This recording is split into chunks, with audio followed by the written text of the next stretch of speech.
Amen. Mapagpalang umaga po sa ating lahat. At kung may mga Biblia po kayo, makipagbukas po kayo sa akin sa aklat ng Luke chapter 19 verse 1 to 10. At ganito po ang sinasabi.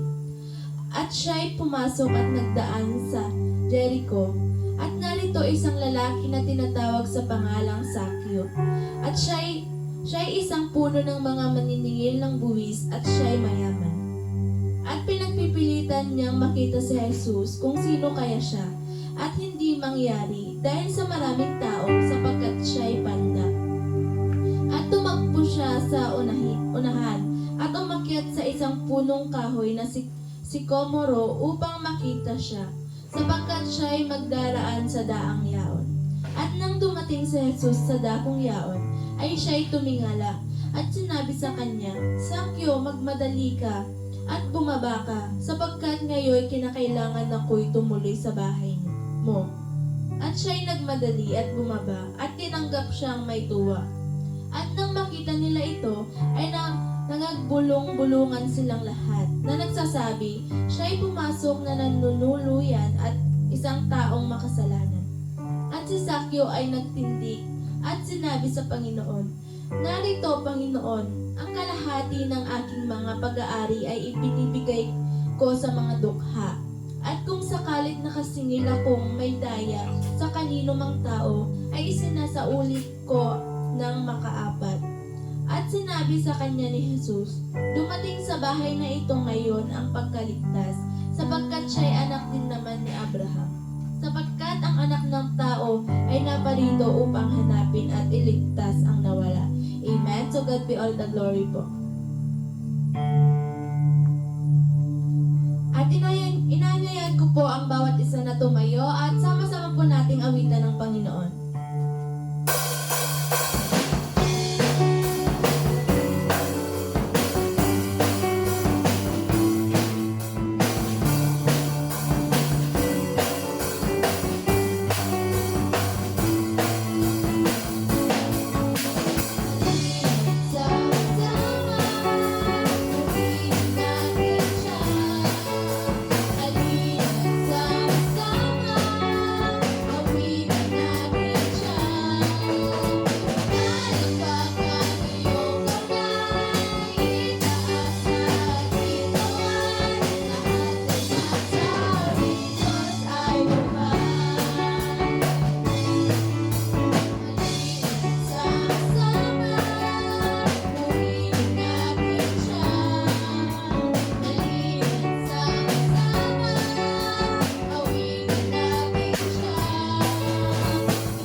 ito ng aming buhay.